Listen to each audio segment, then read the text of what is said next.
Le damos una cariñosa bienvenida a quienes nos están sintonizando o viendo en este canal. Gracias por estar con nosotros en su programa Diálogo Bíblico.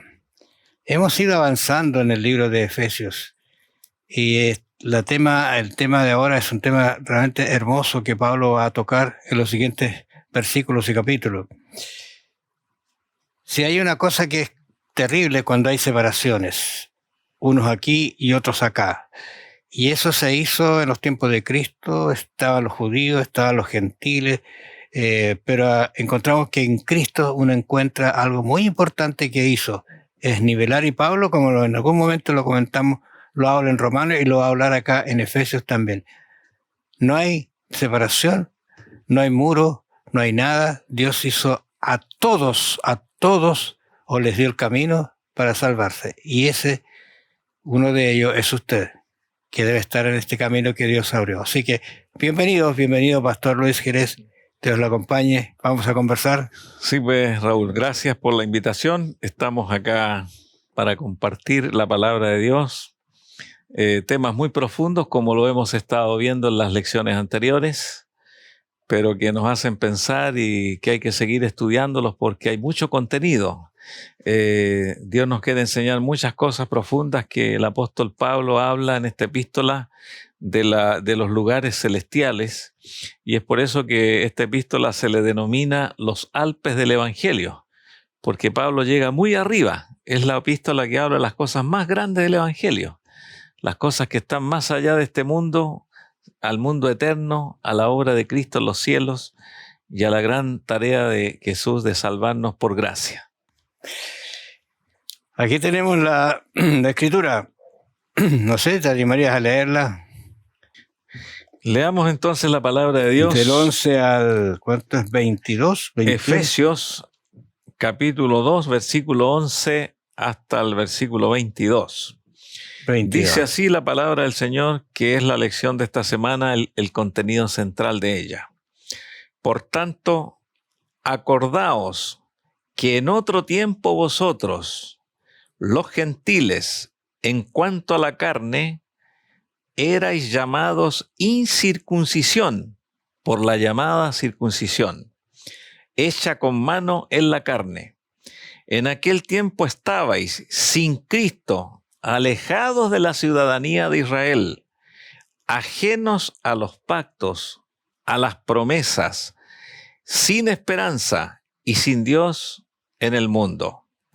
Pero ahora, en Cristo Jesús, vosotros que en otro tiempo estabais lejos, habéis sido hechos cercanos por la sangre de Cristo, porque Él es nuestra paz, que de ambos pueblos hizo uno, derribando la pared intermedia de separación, aboliendo en su carne las enemistades de la ley, de los mandamientos expresados en ordenanzas, para crear en sí mismo de los dos un solo y nuevo hombre, haciendo la paz, y mediante la cruz reconciliar con Dios a ambos en un solo cuerpo, matando en ella las enemistades, y vino y anunció las buenas nuevas de paz a vosotros que estabais lejos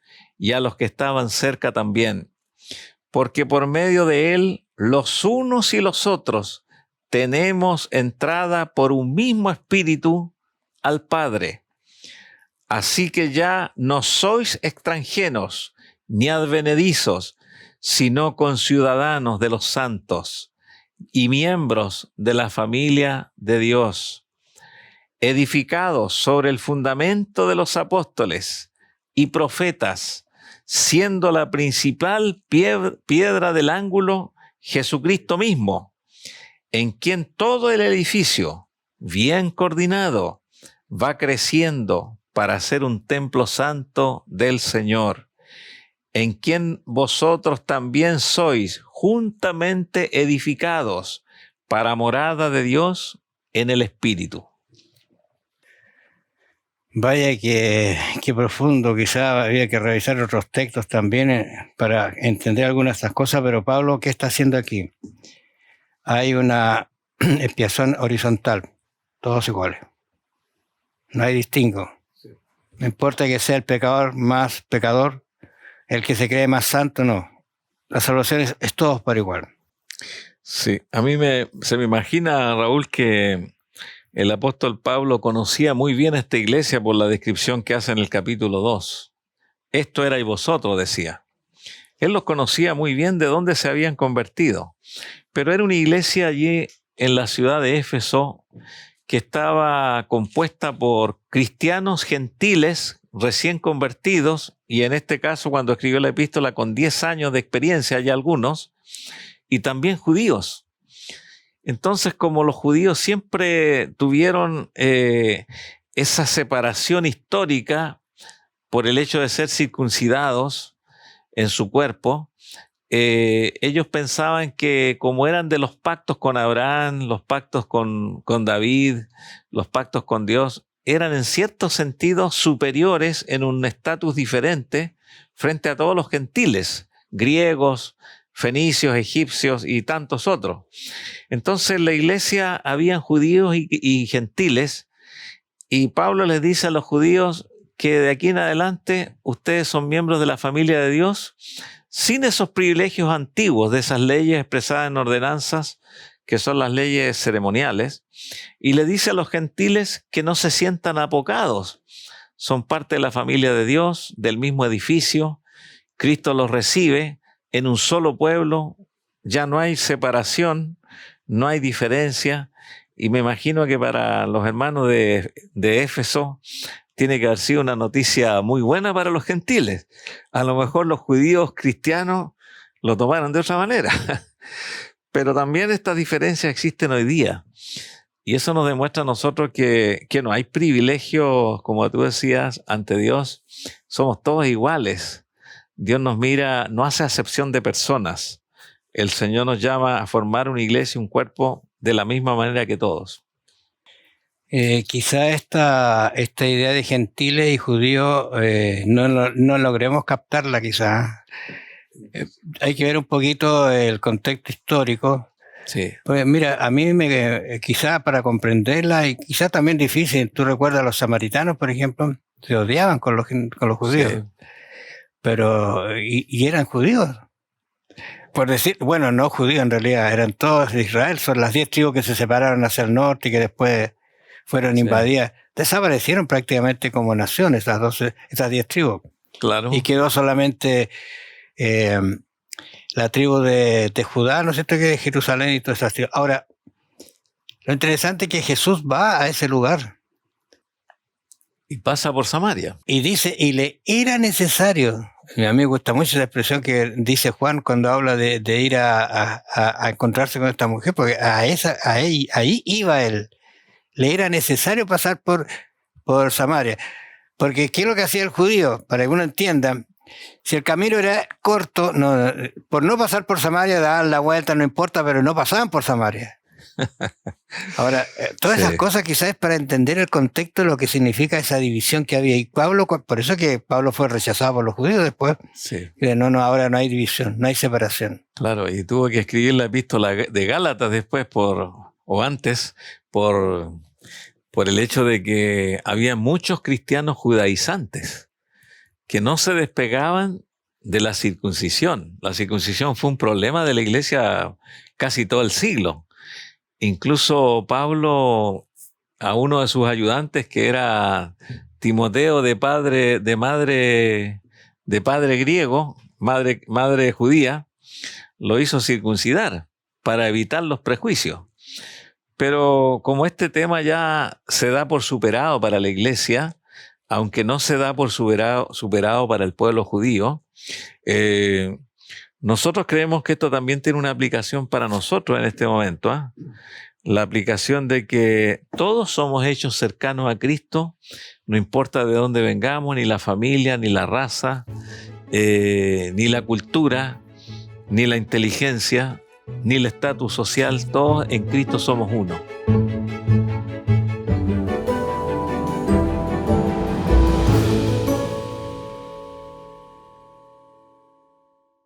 Hay una palabra que se está en la Biblia que se usa, es una palabra reconciliación. Y quizás para comprender un poquito qué es eso, uno tendría que irse a la historia del hijo pródigo, ¿no? Cómo el padre se reconcilia con el hijo, pero ¿qué sucede para que eso se produzca? El padre siempre estuvo atento. Sí. El hijo no. Cayó en lo profundo y recapacitó y entendió el amor del Padre. Cuando lo entendió, volvió y lo reconcilió y lo colocó en los lugares altos celestiales, por decirlo así. Acá en el 14:16 dice, habla justamente de esto, dice, Él es nuestra paz, que de ambos pueblos hizo uno. O sea, ahí está, se fija, en Cristo Jesús, aboliendo en la carne las enemistades, la ley de los mandamientos expresados en ordenanza, para crear en sí mismo de dos un solo y nuevo hombre, haciendo la paz. Recuerde, y tenemos que recordar que esta carta estaba siendo leída a gente que estaba allí y que eran gentiles y judíos. Y yo creo que la división estaba allí, ¿no es cierto? Quizás lo miraban un poquito, estos no hicieron esto, no se circuncidaron, están recién entrando a la iglesia y aquí dice, Cristo los hizo uno. Sí, claro, entendiendo un poquito más esta expresión, Raúl, Dios quiso separar al pueblo judío en el Antiguo Testamento, porque la Biblia dice que era un pueblo de santos, nación santa, pueblo adquirido por Dios, y ellos practicaban la circuncisión, practicaban las leyes ceremoniales, las leyes de salud, las leyes civiles, las leyes sociales, y también tenían los 10 mandamientos como lo máximo, guardado allí en un cofre que era el arca. El pueblo judío debía guardar esas leyes para ser un pueblo distinto de todas las naciones paganas que lo rodeaban. Porque el Señor no podía salvar a las otras naciones si no tenía una nación ejemplar. Por eso que le llamaba a Dios pueblo de sacerdotes, nación santa. Y como ese sistema del Antiguo Testamento, por voluntad humana, Israel dejó de ser luz, incluso se dividió en 2 reinos. Israel del norte se paganizó, después fue destruido Judá, finalmente Dios rescató un remanente con Nehemías, con Esdras, y llegamos nosotros a los tiempos de Cristo, donde nuevamente se había tergiversado el Evangelio y que ya la Biblia era solo para ellos, pero había muchos prosélitos. Esa palabra también se utiliza en el Nuevo Testamento. Había muchas personas que se daban cuenta de que era bueno seguir los consejos de la Biblia del Antiguo Testamento, miraban a los judíos como un pueblo superior, inteligente, más sano. Había mucha gente que miraba hacia la nación de Israel. Pero vemos que la nación de Israel, como dice la Biblia, vino a los suyos y los suyos no le recibieron. Esa nación que Dios formó, que ahora del remanente se volvió a formar, no le recibió. Entonces allí se abre el Evangelio a todo el mundo y a mí me gusta mucho esta expresión, Raúl, de la obra de Cristo. Jesucristo sanó al siervo de un centurión, sanó a una mujer, a la hija de una mujer sirofenicia, conversó con la mujer samaritana. Jesucristo se acercaba a las personas de otras naciones. Jesucristo no había diferencia, aunque se cuidaba un poco. Jesucristo sabía que no podía levantar prejuicio. Por eso que es interesante que los apóstoles tienen que seguir con esta misma línea. Mira, y pensando en eso, ¿tú recuerdas allí en Hechos 8:26, Felipe y el etíope? Sí. ¿Cómo conoció ese hombre el Evangelio? Vino a adorar y no se encontró con la adoración, no se encontró con el Jesús. no estaba entendiendo nada, había venido cumpliendo leyes que él en algún momento había aceptado. Pero cuando se encuentra con Felipe, entiende lo que lee. Oye, ¿qué cambio se produjo en ese hombre? A tal punto que uno de repente en la conversación va, oye, que hay agua, ¿quién impide que yo sea bautizado? Y ese hombre fue glorificando y alabando a Dios. Interesante todos esos hechos que podrían consumarse y verse aquí. Pero sigo pensando que la reconciliación no es obra de un pensamiento, de una persona, sino de una cruz. Y en esa cruz estuvo Cristo. Eso hizo la reconciliación. Amén. Unió al Padre con la humanidad perdida. Exacto. Y Raúl, quisiera tocar un poquito también el tema de que muchos dicen que Cristo abolió en su carne las enemistades de la ley expresadas en mandamientos de ordenanzas. Efesios 2:14. Claro, significa esto, versículo 15 de 15, Efesios claro. 2. ¿Significa esto que Cristo abolió la ley de los 10 mandamientos? Porque es una pregunta que muchos pueden estar haciéndose en este momento. No, porque habían otras leyes que expresaban la naturaleza intrínseca del pueblo judío, la separación para no contaminarse con las demás naciones, que había muchas leyes que eran muy particulares para ellos, pero no es la ley de los 10 mandamientos. Porque aquí el autor de la lección también me gustó esto que escribió. El apóstol Pablo, también en la epístola a los Efesios, habla del 7º mandamiento que está vigente. Habla del 5º, del 8º, del 9º y del 10º y de los otros mandamientos que siguen vigentes, y lo hace en la misma epístola. Capítulo 6:2, por ejemplo, él dice, honra a tu padre y a tu madre. El 5º mandamiento. El 5º mandamiento, siguen. Para que te vaya bien, casi lo repite correctamente como está. Claro. Entonces, Pablo no está hablando aquí de la abolición de la ley de los 10 mandamientos, sino de las otras leyes que se cumplieron en la cruz de Cristo, que ya no es necesario matar el cordero, ya no es necesaria la circuncisión. Incluso ahí se prohibió a los gentiles después de circuncidarse, porque ya eso quedó en el antiguo pacto y ahora el pacto ingresa a la gente a través del bautismo. Bautismo por inmersión, siendo sumergidos bajo el agua, aceptando a Cristo como su único Salvador. Recuerda que en Romanos Pablo aborda este tema, bueno, es el mismo autor, así que lo aborda de distinta manera y pensando en las personas y en los que dirige, lo enfoca. Pero Romanos 3:31 dice, luego por la fe invalidamos la ley. En ninguna manera. En ninguna manera, dice, sino que confirmamos la ley. Y después en el 7:12 dice, de manera que la ley de la verdad es santa y el mandamiento es santo, justo y bueno. Claro, y el apóstol exhorta a manejar bien la ley, a hacer un buen uso de la ley, porque muchos interpretan estas cosas de una manera muy particular, no conociendo bien las leyes del Antiguo Testamento, porque uno al leer el Antiguo Testamento a cabalidad puede descubrir muchos tipos de leyes que ahora no las podemos aplicar. Porque hay leyes que incluso dicen apedrear a una mujer que cometió adulterio. Había una ley que esa ley no se puede aplicar ahora y Cristo tampoco la validó, porque eran leyes relacionadas a la nación de Israel. Y Cristo hizo la paz, produciendo la paz, como dice acá una palabra que mucho se menciona. Cristo dijo acá, mi paz os dejo, mi paz os doy, no os la doy como el mundo la da, porque la persona que está en Cristo está en paz. Y Cristo produce la paz entre las personas, produce la paz en un hogar, en una iglesia, y cuando las personas se acercan a Cristo con humildad, todos están en paz. Pero cuando hay orgullo, no hay paz. Pero cuando hay humildad en Cristo, llega la paz a nosotros, a nuestra familia y también a la iglesia. Cuando dice la Escritura, Cristo lo dice, si me amáis, es la condición, si me amáis. Si tú te crees cristiano, si tú crees mi seguidor, guarda mis mandamientos. Y Pablo reafirma la ley como un hito muy, muy verdadero.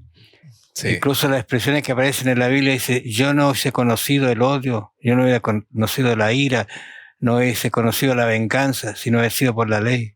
O sea, ¿qué es lo que hace la ley? darme a conocer solamente las cosas que me están impidiendo acercarme a Dios. Como un ejemplo tan común que se hace del espejo y uno, ¿no es cierto? Que uno se mira al espejo y se encuentra que la cara está sucia. Entonces dice, ¿por qué no agarras el espejo y te limpias? No te limpias el espejo. El espejo sirve solo para mostrar la suciedad. Pero la sangre de Cristo sí te puede limpiar la mancha que tienes en la cara y ahora sí te puedes ver limpio. Pero no porque tú te limpies, sino porque la sangre de Cristo es la que limpia. No hay otro elemento que no limpie. Cierto. Entonces uno no puede mirar estas cosas de esa manera. Es triste porque eso hace que la gente los mandamientos los deje, especialmente el cuarto mandamiento. ¿No te parece que es allá donde apuntan casi toda la cristiandad, lamentablemente, para hacer caso a un poder que lo instituyó y que es humano? Esa es la verdad de las cosas.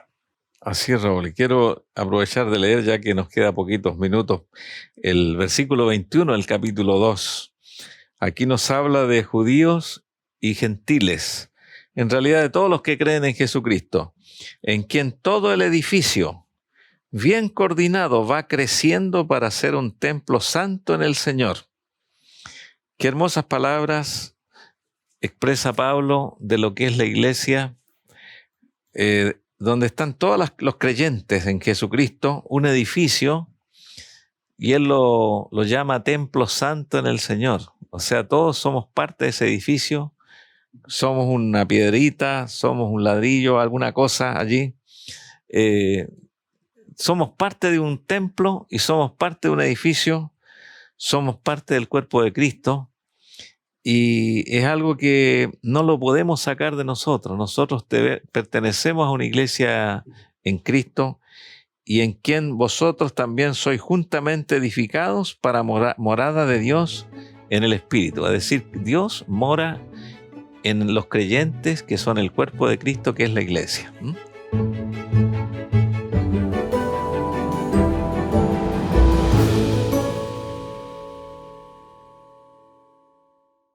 Y hablando acerca de lo que Pablo está desarrollando su temática, ¿no es cierto? Aquí en el capítulo 2, que vamos 17 y 18 horas, él va a hablar de Jesús como predicador de la paz.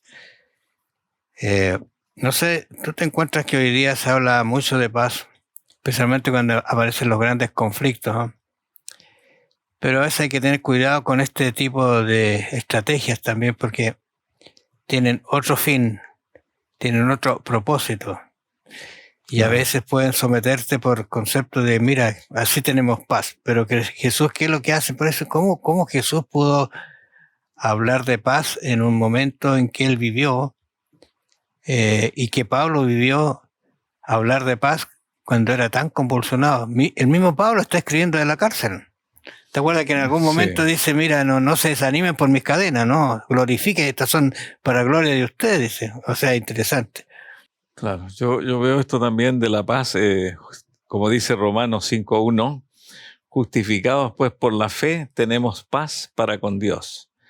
Entonces, la iglesia está compuesta por todo este edificio de personas que fueron reconciliadas por Dios, salvadas del pecado, salvadas de la vida antigua que tuvieron, están encantados con Cristo, que es la paz.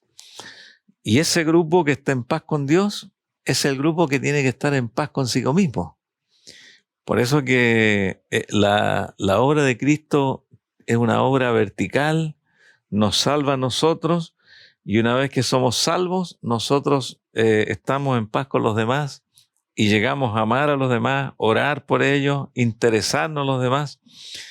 Y sabemos que a pesar de que en esa obra horizontal no todos van a entrar en la paz porque no están en paz con Dios, y podemos decir que lo primero que Dios nos pide a nosotros es que estemos en paz con Él, porque si es así, si estamos reconciliados, podremos estar en paz con los demás también, porque hay algunos que quieren estar en paz con los demás, pero aún no se han reconciliado con Cristo. Y Cristo es la fuente de la paz en una familia, en una iglesia, en todas partes. Donde está Cristo, y donde están los creyentes en Cristo están contentos. Eso no significa que no van a haber diferencias de pensamiento, no van a haber discusiones, va a haber un respeto. En la iglesia tiene que existir un respeto, una prudencia entre nosotros en el trato unos con otros, y también tolerar a aquellos que no se han perfeccionado tanto, porque en la iglesia hay personas que están recién ingresando y que están recién empezando el camino de la paz. Hay algunos que ya tienen paz desde hace años, y tenemos que tener una comprensión en Cristo con los nuevos, con los que están caminando recién, y también con algunos antiguos, que a veces algunos antiguos piensan que ya están en paz, pero hay que tener paciencia con ellos también. Bueno, así lo dice Pablo, ¿no es cierto? Y vino y anunció, el versículo 17, vino y anunció las buenas nuevas de paz a vosotros que estabais lejos y a los que estáis cerca. ¿Quiénes son los que están cerca y quiénes son los que están lejos? Bueno, en el tiempo de Pablo, los que estaban lejos eran los gentiles. Los gentiles, exactamente. Y los judíos los que estaban cerca, pero un poquito distorsionado, como claro, ya lo hemos explicado. A mí me duele mucho lo que Pablo cuenta en algún momento. Dice, voy a decir así, yo les prediqué a ustedes, que fueron los judíos, lo rechazaron ellos en realidad. Sí. Y ahora se fue a los gentiles, porque es el predicador de los gentiles en realidad, sí. Pablo. ¿Pero por qué? Porque el judío no quiso aceptarlo. Ahora, cuando uno analiza con detención la vida de Jesús, la vida de Jesús estuvo destinada los primeros meses, los primeros años a la nación judía, claro, a los dirigentes. Interesante eso. Y en la medida que él estaba hablando, ellos lo fueron rechazando, bueno, entonces después se abrió camino a los gentiles, o sea, al mundo, porque él viene a reconciliar a ellos y acá. Quien obedece, entra en ese camino y sigue adelante. Y justamente por eso, Raúl, Jesucristo, en su sabiduría divina, él no quiso abrir tanto la puerta hacia las ovejas perdidas de la casa de Israel, hacia los de afuera. Jesucristo fue muy prudente porque los judíos eran veleidosos, y si Jesús se hubiese dedicado a salvar allí a los de Fenicia, hubiese recorrido para el norte, allá en otros países, los griegos, los judíos lo habrían malinterpretado. Este no es el profeta que Dios está llamando a Israel, no es el Mesías del Israel de Dios. Entonces Jesucristo trabajó en Galilea, que era una comunidad donde había muchos judíos al norte. En el centro estaban los samaritanos, entre Judea, y Jesucristo allí se mantuvo. Pero dio a entender a través de hechos concretos que su ministerio era para todo el mundo. Es por eso que le dijo a los apóstoles que predicaran en Judea, Samaria y hasta lo último de la tierra. Así que podemos nosotros estar seguros de que la obra del Evangelio es para todos los que pueden creer, no importa el lugar y de donde ellos sean. Bueno, la iglesia es un templo santo, nos dice la última parte.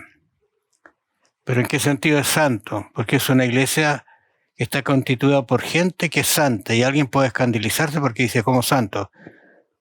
Pablo le dice a los santos que están en Éfeso, a los santos que están aquí y allá. ¿En qué sentido son santos? Son personas separadas para un propósito especial, un propósito divino, y que buscan en el conocimiento de Dios cómo actuar de una manera que su voz sea de paz, de reconciliación, de ayuda, de unidad dentro de una iglesia.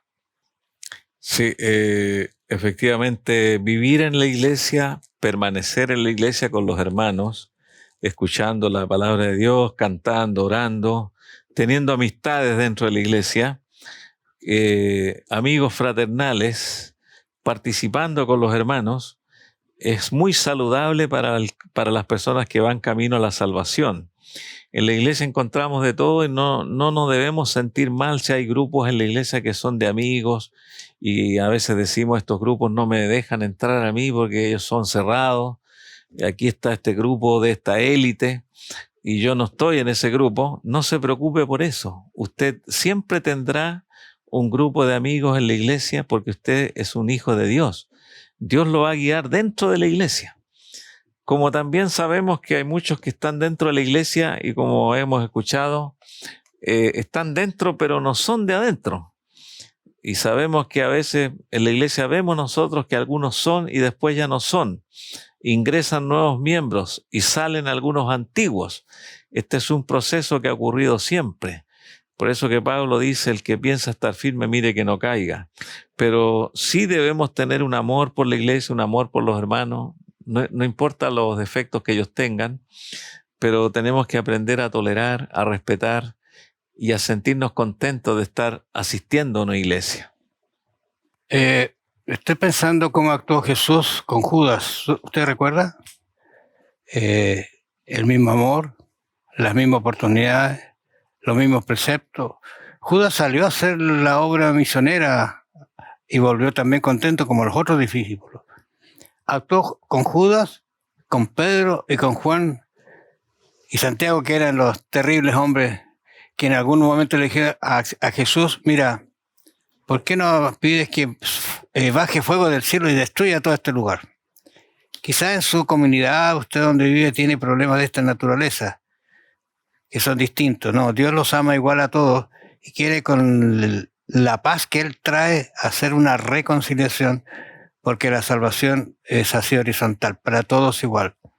Ore a Dios, para quizás ese vecino que usted tiene, que lo está mirando mal, un día sea y camine con usted junto al Señor. Son desafíos. Que el Señor los bendiga, los acompañe. Nos vamos a encontrar la próxima semana.